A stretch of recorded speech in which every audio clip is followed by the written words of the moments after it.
Operation सिंदूर पर 7 मई 2025 को हुई प्रेस कॉन्फ्रेंस के दौरान भारत ने अपनी प्रतिक्रिया को केंद्रित, संतुलित और गैर उत्तेजक बताया था।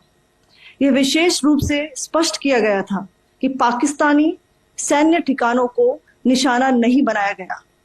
साथ ही दोहराया गया कि भारत में किसी भी सैन्य लक्ष्य पर हमले का उचित जवाब दिया जाएगा। 7 से 8 मई 2025 की रात को पाकिस्तान ने उत्तरी और पश्चिमी भारत में स्थित कई सैन्य ठिकानों को, जैसे कि अवंतीपुरा, श्रीनगर, जम्मू, पठानकोट, अमृतसर, कपूरथला, जालंधर, लुधियाना, आदमपुर, भटिंडा, चंडीगढ़, नाल, फलौदी, उत्तरलाई और भुज पर ड्रोन और मिसाइलों से हमला करने का प्रयास किया। इन हमलों को इंटीग्रेटेड काउंटर यूएस ग्रिड और वायु रक्षा प्रणालियों द्वारा निष्क्रिय कर दिया गया। इन हमलों का मलबा कई स्थानों से बरामद हुआ, जो कि पाकिस्तानी हमलों का प्रमाण है। On the night of 7th May 2025, Pakistan attempted to engage a number of military targets in northern and western India using drones and missiles. These places included Avantipura, Srinagar, Jammu, Pathankot, Amritsar, Kapurthala, Nal, Jalandhar, Ludhiana, Adampur, Bhatinda, Chandigarh, Falodi, Uttarlai and Bhuj.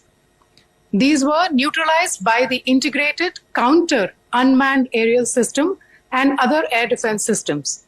The debris of these attacks is now being recovered from a number of locations that prove the Pakistani attacks.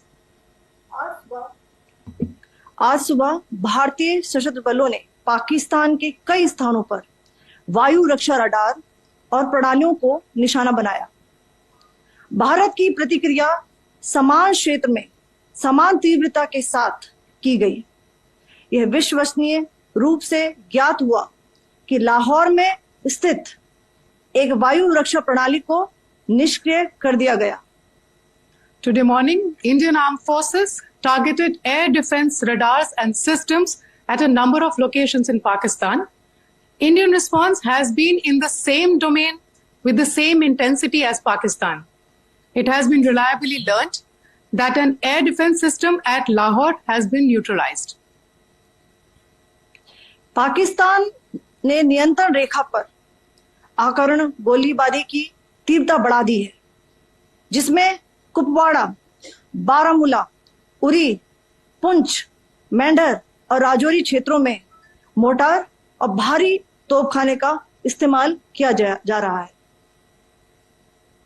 Pakistan has increased the intensity of its unprovoked firing across the line of control using mortar and heavy caliber artilleries in areas in Kupwara, Baramulla, Uri, Poonch, Mendhar and Rajouri sectors in Jammu and Kashmir. 16 innocent lives have been lost, including 3 women and 5 children, due to the Pakistani firing. Here too, India was compelled to respond to bring mortar and artillery fire from Pakistan to a halt. Indian Armed Forces reiterate their commitment to non-escalation, provided it is respected by the Pakistan military.